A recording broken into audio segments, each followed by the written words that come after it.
Hello, and welcome to Tea and New Book Tuesday. Hopefully, possibly, I'm doing something wrong. As you can see, it's a new setup. Oh, there we go. Okay. We're going to do that next, and I am still figuring this out. It should be snazzy once I get it all going. Oh, it did. Okay. So, welcome to Tea and New Book Tuesday. I'm Lisa. I'll be your librarian today. As you see, today is different. I've figured out, I don't know that I've figured out this software, but I'm trying to use this software so I can have a more elaborate setup here, and you get to see more things. So on today's Tea Tuesday, it's very possible that I will engage in a nonsensical rant and then forget what I'm talking about and then just give up and start talking about books. But also, we're going to talk about February hits and the new critically acclaimed stuff that's coming in February. Because February has a fair number of hits, but almost all of them, like all but two that are going to be on the new book flyer, are whatchamacallits. Oh, they're series updates. They're like a book 2, book 3, book 25, whatever. And as you know, I usually don't talk about those because I don't want to have to introduce the entire series. They will be on the discussion board post if you want to see a preview of those before the new book flyer comes out. So you can find that on Goodreads. On our Tea and New Book Tuesday group there. Also, I don't know how to add the description using this software, so I will jump over and add the link for the giveaway page as soon as I can, which is probably going to be after this live stream. Sorry, I'm trying to double check that I am in fact live, and I can't tell. Yep, yes, there we go. I see it now. Okay, we are live. We are here. We are ready to talk about books.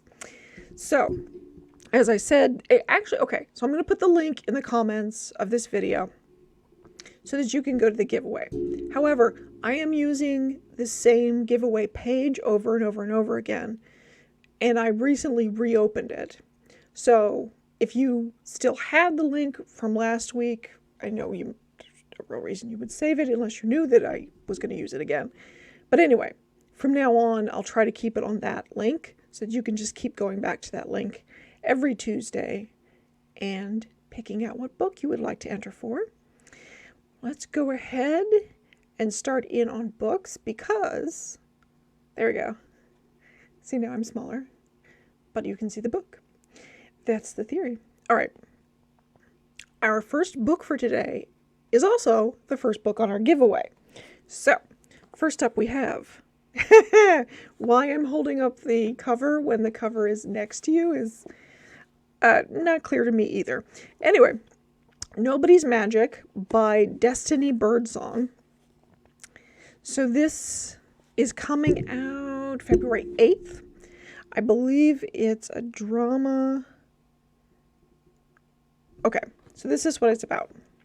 In this glittering triptych novel, Suzette, Maple, and Agnes, 3 black women with albinism, call Shreveport, Louisiana home. At the bursting intersection of the American South and Southwest, they find themselves at a crossroad of their own lives. Suzette, a pampered 20-year-old, has been sheltered from the outside world since a dangerous childhood encounter. Now, a budding romance with a sweet mechanic allows her to seek independence, which unleashes dark reactions in those closest to her. Maple is reeling from the unsolved murder of her free-spirited mother until, one night at a party, she connects with Chad, someone who may understand her pain more than she realizes. Agnes is far from home when she attracts the interest of a lonely army veteran who's convinced she wields a certain magic. But Agnes soon unleashes a power within herself that will send her on a trip to confront not only her family and her past, but also herself. A searing meditation on grief, female strength, and self-discovery against a backdrop of complicated social and racial histories, Nobody's Magic is a testament to the power of family, the ones you're born into and the ones you choose. But here, among the yearning and the lost, each of these women may find a seed of hope for the future. So I think this already... I have notes on this, but I decided to read from the book. Yes, this already got a starred review from Publishers Weekly. Very hotly anticipated. So that's number 1 on the giveaway. I'll do the rest of the giveaway books, and then we'll go into other February books. I also have... I have to figure out where this square is. Okay. Philippa Gregory's Tidelands, which came out a couple years ago. Midsummer's Eve, 1648, and England is in the grip of a civil war between renegade king and rebellious parliament. The struggle reaches every corner of the kingdom, even the remote tidelands, the marshy landscape of the south coast. Eleanor, a descendant of wise women trapped in poverty and superstition, waits in the graveyard under a full moon for a ghost who will declare her free from her abusive husband. Instead, she meets James, a young man on the run, and shows him the secret ways across the treacherous marsh, not knowing that she is leading the disaster into the heart of her life. Suspected for possessing dark secrets in superstitious times, Eleanor's ambition and determination mark her out from her neighbors. This is the time of witch mania, and Eleanor, a woman without a husband, skilled with herbs, suddenly enriched, arouses envy in her rivals and fear among the villagers, who are ready to take lethal action into their own hands. So that's Philippa Gregory's Tidelands. Next up we have Fight Night by Miriam Towles, which is... Okay. She's a best-selling author. Philippa Gregory is a best-selling author. I can't remember if Destiny Birdsong also is or not. At any rate, so this is from the best-selling author of Women Talking and All My Punny Sorrows. You're a small thing, Grandma writes, and you must learn to fight. Swiv's grandma, Elvira, has been fighting all her life. From her upbringing in a strict religious community, she has fought those who wanted to take away her joy, her independence, and her spirit. She has fought to make peace with her loved ones when they have chosen to leave her, and now, even as her health fails, Grandma is fighting for her family, for her daughter, partnerless, and in the 3rd term of a pregnancy, and for her granddaughter, Swiv, a spirited 9-year-old who's been suspended from school. Cramped together in their Toronto home on the precipice of extraordinary change, Grandma and Swiv undertake a vital new project, setting out to explain their lives in letters they will never send. Alternating between the exuberant, precocious voice of young Swiv and her irrepressible, tenacious grandma, Fight Night is a love letter to mothers and grandmothers and to all the women who are fighting, painfully, ferociously, for a way to live on their own terms. So that's Fight Night. And our last option is nonfiction and is a rare thing. It is an arc of a cookbook. So we have Joseph Weissman's An Unapologetic Cookbook, described as, with no regrets, excuses, or apologies, Joseph Weissman instructs you on how to make it all, with irreverent humor and a bit of light razzing, and over 100 perfectly delectable recipes. They, for once, I've only gotten an arc of a cookbook a couple of times. It's pretty rare. They often don't include the pictures, but this one does. They just happen to be in black and white. So, if you're interested in any of those 4 books, you'll want to go to the link once I add it to the comments on this video, and choose which one you want to enter for of the 4 new ones, and pick out any of the leftovers that are interesting to you and that you would like me to send to you. All of the instructions are pretty much there, so I think you're good.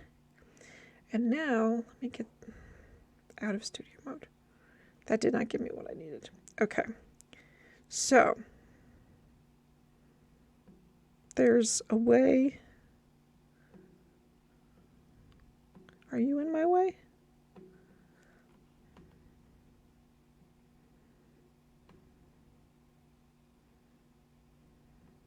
Put that there. Okay. So I need to advance the slide, which I'm telling you, I had this. I had it all set up. But this thing is complicated, and sometimes the controls just disappear.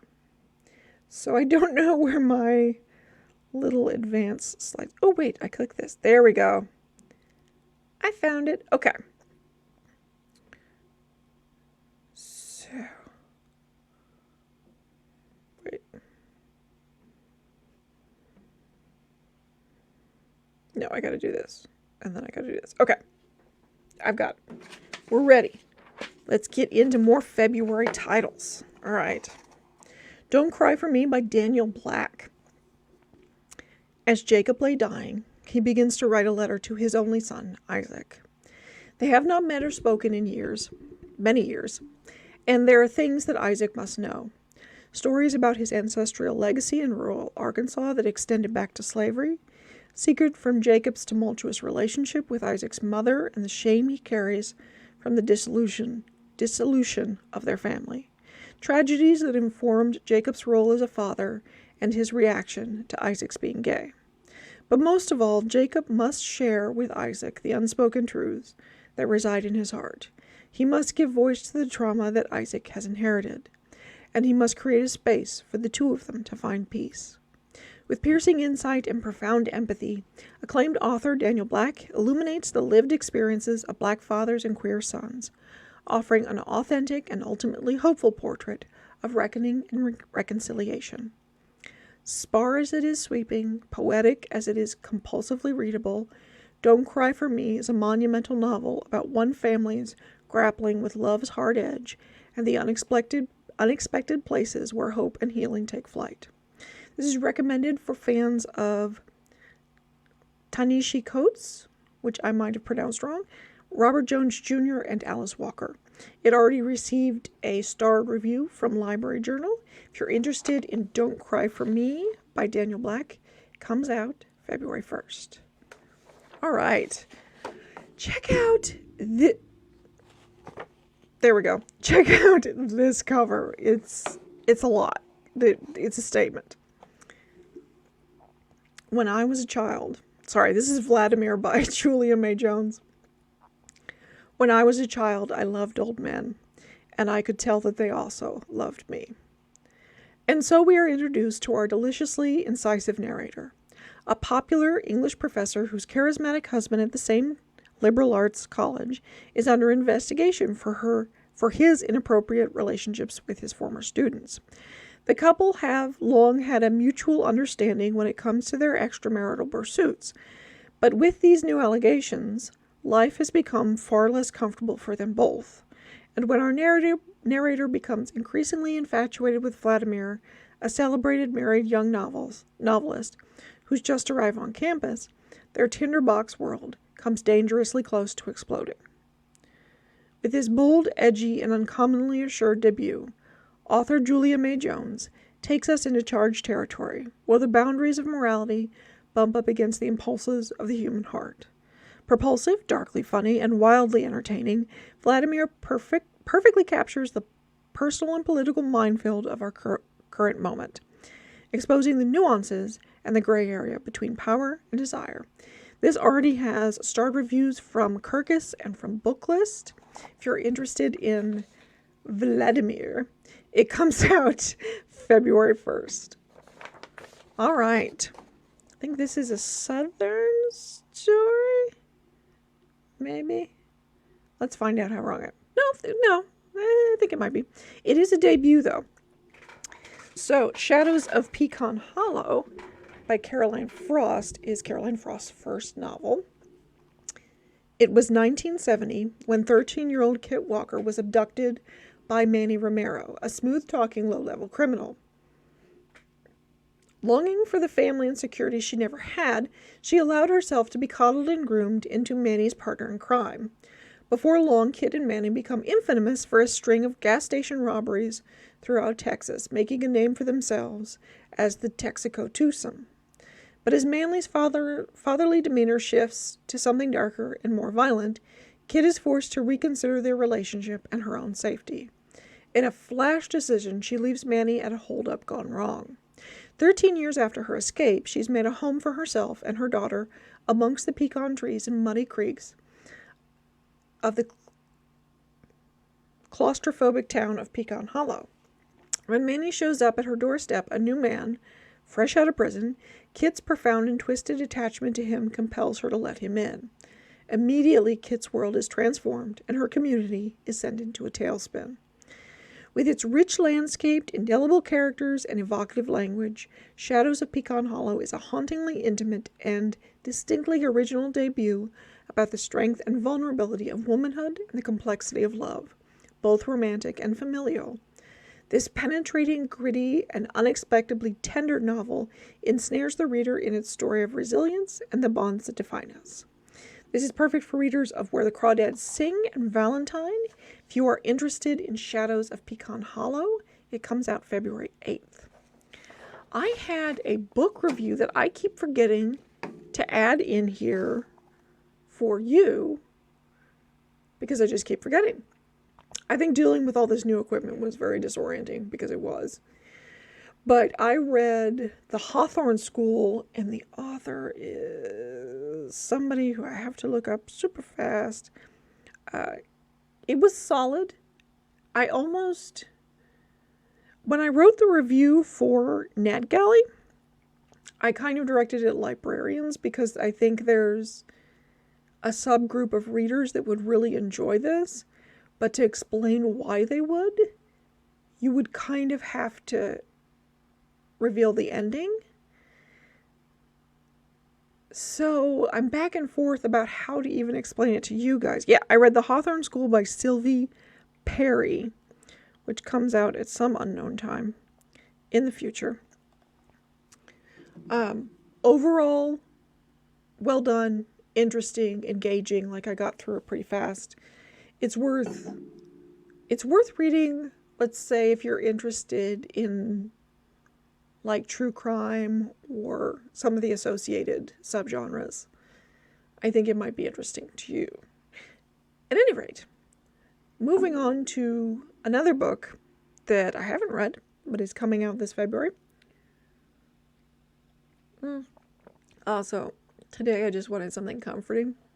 So I've got my vanilla bean macaron Tazo tea. When it's cold like this, it is so nice to have a hot cup of tea by me. All right. The Lady's Mind by Francine Rivers, 1875. When Catherine Walsh arrives in tiny Calvada, a mining town nestled in the Sierra Nevadas, falling in love is the farthest thing from her mind. Banished from Boston by her wealthy stepfather, she has come to claim an inheritance from the uncle she never knew, a defunct newspaper office on a main street overflowing with brothels and saloons, and a seemingly worthless mine. Moved by the oppression of the local miners and their families, Catherine decides to relaunch her uncle's newspaper, and then finds herself in the middle of a maelstrom, pitted against Calvada's most powerful men. But Catherine intends to continue to say and publish whatever she pleases, especially when she knows she's right. Matthias Beck, owner of a local saloon and hotel, has a special interest in the new lady in town. He instantly recognizes C.T. Walsh's same tenacity in the beautiful and outspoken redhead, and knows all too well how dangerous that family trait can be. While Catherine may be right about Calvada's problems, her righteousness could also get her killed. But when the handsome hotelier keeps finding himself on the same side of the issues as the opinionated Miss Walsh, Matthias's relentless search for purpose becomes all about answering the call of his heart. Everyone may be looking to strike it rich in this lawless boomtown, but it's a love more precious than gold that will ultimately save them all. And this got a starred review from Library Journal. If you're interested in The Lady's Mind, it comes out February 8th. All right. These are in a different order than my notes, which is always fun. But let's talk about The Paris Apartment by the best-selling, much-beloved Lucy Foley. Okay. Jess needs a fresh start. She's broken alone, and she's just left her job under less than ideal circumstances. Her half-brother Ben didn't sound thrilled when she asked if she could crash with him for a bit. But he didn't say no. And surely everything will look better from Paris. Sorry. Only when she shows up to find a very nice apartment. Could Ben really have afforded this? He's not there. The longer Ben stays missing, the more Jess starts to dig into her brother's situation, and the more questions she has. Ben's neighbors are an eclectic bunch and not particularly friendly. Jess may have come to Paris to escape her past, but it's starting to look like it's Ben's future that's in question. The socialite, the nice guy, the alcoholic, the girl on the verge, the concierge. Everyone's a neighbor, everyone's a suspect, and everyone knows something they're not telling. All right, so if you're interested in the Paris apartment, it comes out February 22nd. All right. I clicked on something wrong, and now I've got to get it back. Okay. The Cage by Bonnie Kistler. On a cold, misty Sunday night, two women are alone in the offices of fashion conglomerate Claude de Martigny International. One is the company's human resources director,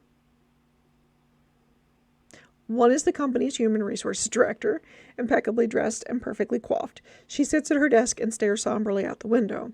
Down the hall, her colleague, one of the company's lawyers, is buried under a pile of paperwork, frantically rushing to finish. Leaving at the same time, the two women, each preoccupied by their own thoughts, enter the elevator that will take them down from the 30th floor. When they arrive at the lobby, one of the women is dead. Was it murder or suicide? An incredibly original novel that turns the office thriller on its head, The Cage is a wild ride that begins with a bang and picks up speed as it races to its dramatic end. If you are interested... Oh, first of all, this got a star review from Booklist. But if you're interested in The Cage, which I think this is the one I might be interested in this week, it comes out February 15th. All right, let's move on to here. All right, When I'm Gone, Look for Me in the East by Quan Berry, I think. Maybe. Tasked with finding the incarnation of the great Lama somewhere in the vast Mongolian landscape, the young monk Kahulun seeks the help of his identical twin Mun, who was recognized as a reincarnation himself as a child, but has since renounced their once shared monastic life. Harking back to her vivid and magical first novel set in Vietnam, Quan Berry carries us across a landscape as unforgiving as it is beautiful and culturally varied, from the stark Gobi Desert to the ancient capital of Genghis Khan. As their country stretches before them, questions of the immortal soul, along with more earthly matters of love, sex, and brotherhood, haunt the twins who can hear each other's thoughts. Are our lives our own, or do we belong to something larger? When I'm Gone is stunningly far-fetched examination of our individual struggle to retain faith and discover meaning in a fastly changing world, and a paean to Buddhist acceptance of what simply is. From the acclaimed author of We Ride Upon Sticks, When I'm Gone, Look for Me in the East has already received a star review from Booklist. If you're interested in it, it comes out February 22nd. All right. We made it all the way through today's stuff. Okay, so I will jump on Facebook and add that link as soon as I can. Next week, we're going to talk about, I think, romance and historical fiction. Next week is Yellow Labels, which is mystery, thriller, suspense. So I will see you then. Hopefully, I'll be able to make all of this work again and figure out the things I did wrong so far. Let me know what you think of the new setup. And, yeah. Have a great week, guys. See you next week.